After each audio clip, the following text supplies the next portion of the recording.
चिराग पासवान ने जेडीयू की मुश्किलें बढ़ाते हुए जेडीयू की कई सीटों पर दावा ठोक दिया है। नीतीश कुमार की मुश्किलें बढ़ा दी हैं और ये दावा ऐसे वैसे नहीं ठोका गया है, बल्कि बकायदा एक लिस्ट बनाई है। चिराग पासवान ने अपने नेताओं के नाम तक सेलेक्ट कर लिए हैं जिनको वो इन सीटों पर लड़ाने वाले हैं और इनमें से कई सीटें ऐसी हैं जो कि जेडीयू के खाते में है। कई सीटों पर जेडीयू के सिटिंग विधायक है और कई सीटों पर जेडीयू दावा भी ठोकने वाली है। वहीं कई सीटें ऐसी भी हैं जो कि बीजेपी के खाते में आने वाली है, लेकिन इन सीटों पर अब चिराग पासवान दावा कर रहे हैं। इन सीटों के लिए वो अपनी बकायदा रणनीति बनानी शुरू कर दी है। उन्होंने नाम सेलेक्ट करना शुरू कर दिए हैं और इस वजह से नीतीश की मुश्किलें बहुत हद तक बढ़ जाएंगी, क्योंकि 2020 में भी एलजेपी ने कुछ ऐसा ही किया था, लोजपा रामविलास ने कुछ ऐसा ही किया था 2020 में भी, जब नीतीश को मुश्किलें आ गई थी। नीतीश की कई जगहों पर सीटें हारने की वजह लोजपा रामविलास ही बनी थी और इस बार भी कुछ ऐसा ही दिखाई दे रहा है कि जेडीयू की सीटें अब जो चिराग पासवान हैं वो चाहते हैं। कई सीटें हैं जो चुनिंदा सीटें हैं जहां पर जेडीयू को लेकर जो मंथन है वो चल रहा है, उनकी हम आज बात करेंगे इस वीडियो में। दोस्तों, सबसे पहले इसमें अलौली विधानसभा का नाम आता है। अलौली विधानसभा जो है वो खगड़िया जिले में आती है और यहाँ पर मौजूदा जो विधायक है वो आरजेडी से हैं। यहाँ पर जब 2020 का चुनाव हुआ था तो आरजेडी के विधायक ने जेडीयू के विधायक को हरा दिया था और लोजपा रामविलास यहाँ पर तीसरे नंबर पर थी। लेकिन इस बार जो चिराग पासवान है वो इस सीट पर खुले तौर पर दावा ठोक रहे हैं, खुले तौर पर कह रहे हैं कि उन्हें ये सीट चाहिए। क्योंकि देखिए, अगर देखा जाए तो चिराग पासवान काफी वक्त से लगातार जो बयानबाजियां कर रहे हैं उससे ये पता चल रहा है कि सीट शेयरिंग को लेकर वो बकायदा एनडीए पर दबाव बनाने की पूरी कोशिश कर रहे हैं। 243 सीटों पर उन्होंने कह दिया है कि उनकी पूरी तैयारी है और जैसे ही सीट शेयरिंग होगी, नहीं भी होगी, तो हम जो कार्यकर्ता हैं वो 243 सीटों पर पूरी तरह से उतरे हुए हैं और पूरी तरह से तैयार हैं वहां पर चुनाव लड़ने के लिए। जो भी सीट दे दी जाएगी उसमें वो चुनाव जरूर लड़ेंगे। अब चिराग पासवान चाहते हैं कि उन्हें कम से कम जो 30 से 40 या 40 से 50 जो सीटें हैं वो उन्हें दी जाए, लेकिन एनडीए बिल्कुल भी ऐसा नहीं करेगा। बीजेपी ऐसा होने नहीं देगी, क्योंकि अगर 40 या फिर 50 के आसपास सीटें चिराग पासवान को दे दी जाएगी तो बाकी जो गठबंधन के जो दल हैं उन्हें क्या मिलेगा? मांझी को क्या दिया जाएगा? उपेंद्र कुशवाहा को क्या दिया जाएगा? जेडीयू को क्या दिया जाएगा? बीजेपी खुद अपने पास क्या रखेगी? जो समीकरण है वो बहुत बुरी तरह से बिगड़ जाएगा, क्योंकि बिहार में सिर्फ 243 सीटें हैं, सिर्फ इतनी ही सीटें हैं जिसमें सभी दलों को मिलकर चुनाव लड़ना है। इस वजह से लेकिन चिराग पासवान जो है वो लगातार इस बात को कह रहे हैं कि हम भले पहले भी चुनाव अकेले लड़ चुके हैं तो इस बार भी उन्हें लड़ने में कोई दिक्कत नहीं होगी। अगर उन्हें मन मुताबिक सीटें नहीं दी जाएंगी तो वो उस हिसाब से चुनाव लड़ेंगे। अब अगर जो एनडीए है वो उन्हें 45 सीटें नहीं देता है, मिनिमम 45 सीटों की मांग है, अगर 45 सीटें उन्हें नहीं देता है तो वो चाहते हैं कम से कम 22 सीटें तो उन्हें मिले और 22 ऐसी सीटें मिले जो कि पूरी तरह से एनडीए के खाते में आ सकती है। वहां पर उनका वोट शेयर जो है उस हिसाब से बढ़ सकता है, जीत सकते हैं वो सीटें। उस हिसाब से वो कह रहे हैं कि उन्हें ये 22 सीटें चाहिए जिनकी हम आज बात करने वाले हैं। 22 सीटों में पहली सीट की हमने आपको बात बताई अलौली विधानसभा की। यहाँ से भी चिराग पासवान दावा ठोकने की कोशिश कर रहे हैं कि यहाँ पर वो अपना दावा ठोके। इसके बाद दूसरे नंबर पर जो आती है वो यहाँ पर आती है रुपौली विधानसभा। रुपौली पूर्णिया का इलाका है, यहाँ पर भी दावा ठोका जा रहा है और ये सीट जेडीयू के पास है। 2020 में भी जेडीयू की बीमा देवी यहाँ से विधायक बनी थी, लेकिन इस बार जो चिराग पासवान है वो इस सीट से दावा ठोकने की पूरी कोशिश कर रहे हैं कि रुपौली विधानसभा भी उनको चाहिए।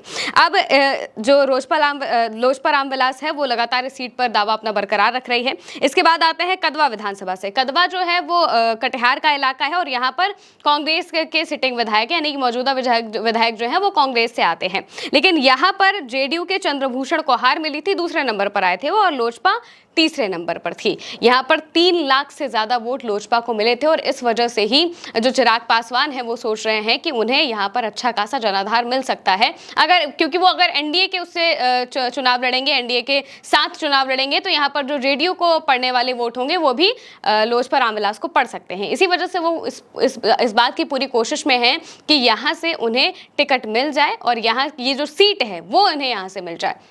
लेकिन अभी तक सीट शेयरिंग हुई नहीं है। जो उनके दावे हैं उनकी हम बात कर रहे हैं। इसके बाद आती है नाथनगर विधानसभा। नाथनगर भागलपुर का इलाका है और यहाँ से 2020 के चुनाव में आरजेडी ने यहाँ से जीत हासिल की थी। आरजेडी के अशरफ सिद्दीकी यहाँ से जीते थे और जेडीयू के लक्ष्मी मंडल चुनाव में हार गए थे। लोजपा के अमर जो पासवान है वो यहाँ पर तीसरे नंबर पर थे, लेकिन यहाँ पर भी चिराग पासवान कई दावा ठोक रहे हैं। ध्यान रखिए, इसमें कई सीटें ऐसी हैं जिसमें जो लोजपा है वो तीसरे नंबर पर आई है, लेकिन यहाँ से जो चिराग पासवान है वो चाहते हैं कि उन्हें इस बार ये जो सीटें हैं वो दे दी जाएं, क्योंकि वो चाहते हैं कि यहाँ से अगर उन्हें सीटें मिलेंगी तो जेडीयू का जो वोट शेयर होगा वो भी उनको मिल सकता है। और जो समीकरण की अगर बात करें तो समीकरण भी कुछ कुछ उनके साथ आते हैं, क्योंकि यहाँ पर ठीक ठाक वोट एलजेपीआर को यहाँ पर मिले हुए थे। इस वजह से वो खासकर इन सीटों की बात कर रहे हैं, जो 22 से 25 सीटें हैं इनकी बात कर रहे हैं।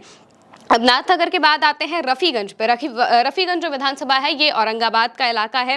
औरंगाबाद से यहाँ पर आरजेडी के जो विधायक हैं वो मौजूदा विधायक हैं, आरजेडी के ने यहाँ पर जीते थे और लोजपा रामविलास यहाँ पर फिर से तीसरे नंबर पर आई थी। इसके बाद आता है सोनबरसा विधानसभा। सोनबरसा जो है वो सहरसा का इलाका है और यहाँ से जेडीयू के रत्नेश सदा मौजूदा विधायक हैं और इनकी सीट चाहते हैं चिराग पासवान की उन्हें मिल जाए। मौजूदा विधायक को हटाकर जेडीयू भला अपनी सीट कैसे दे सकती है, यही सोचने वाली बात होगी। आखिर जेडीयू कैसे इन सब चीज़ों को होने देगी, क्योंकि मुश्किलें सबसे ज़्यादा जेडीयू के लिए ही हैं। जिस तरीके से चिराग पासवान खुलकर सामने आ रहे हैं, इसके अलावा उपेंद्र कुशवाहा हैं, मांझी हैं, वो भी रह रहकर अपनी बातें कह रहे हैं, बार बार बोल रहे हैं कि भाई हमें इतनी सीटें चाहिए, उतनी सीटें चाहिए।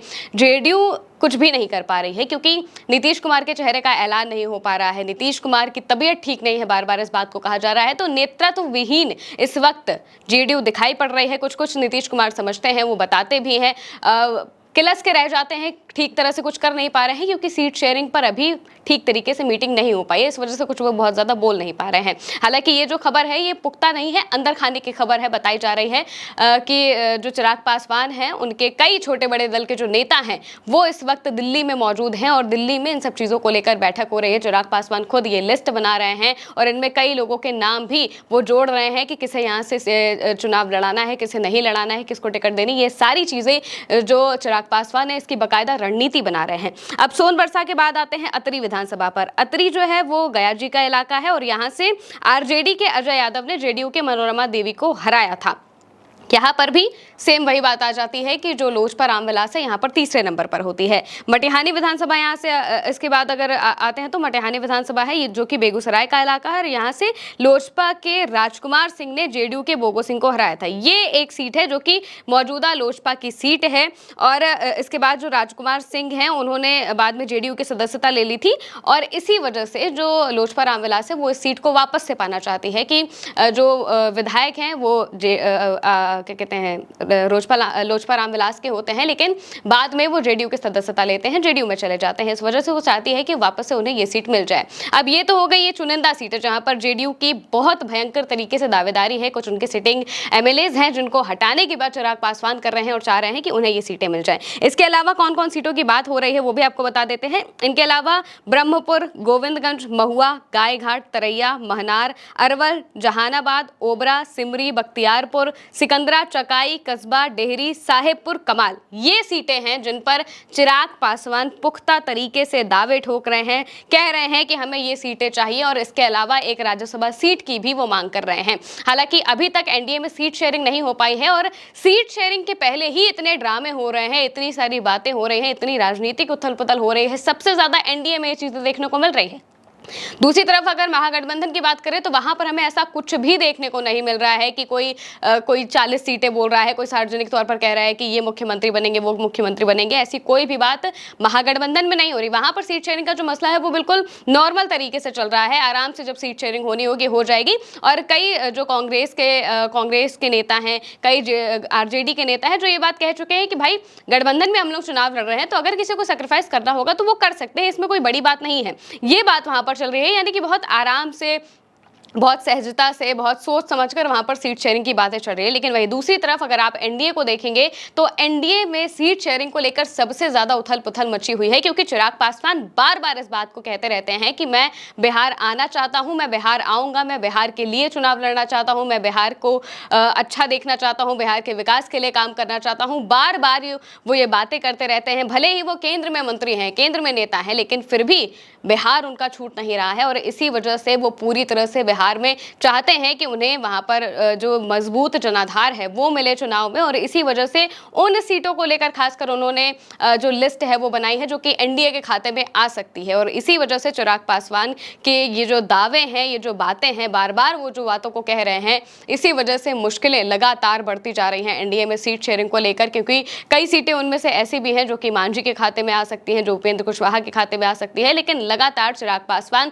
दावों पर दावे ठोकते जा रहे हैं, बार बार इस बात को कह रहे हैं कि भाई हमें यहाँ से चुनाव लड़ना है, ये हमारी सीट होगी, वो हमारी सीट होगी, और इसी वजह से एनडीए में जो है वो पूरी तरह से फूट पड़ती हुई भी दिखाई दे रही है। कोई भी एनडीए के जो बाकी दल हैं वो चिराग पासवान के दल को पसंद नहीं कर रहे हैं, उनके इस एटीट्यूड को पसंद नहीं कर रहे हैं, लेकिन फिर भी क्योंकि एनडीए का जो दल है वो पूरा गठबंधन बना हुआ है, इस वजह से वो कुछ नहीं कर सकते हैं, लेकिन फिर भी लगातार जो बयानबाजियां हैं दोनों की तरफ से होती हुई दिखाई दे रही हैं। जो ऊपर तो गठबंधन हो चुका है, लेकिन ज़मीनी स्तर पर अगर देखा जाए तो एलजेपी और जेडीयू के नेताओं में बहुत भयंकर तरीके से उथल पुथल मची हुई है, बहुत भयंकर तरीके से झड़प भी देखने को मिल जाती है। जहां जहां पर ये दोनों नेता एक साथ होते हैं, एनडीए के सम्मेलन में भी कई तस्वीरें ऐसी देखने को मिली जहां पर एलजेपी के नेता और जेडीयू के नेता लगातार बहसबाजियां कर रहे थे, कॉलर तक पकड़ने तक की बात आ गई थी और बहुत कुछ हो रहा था। इस बीच चिराग पासवान जो लगातार दावों पर दावे कर रहे हैं, ये दावे दिखाते हैं कि एनडीए में जो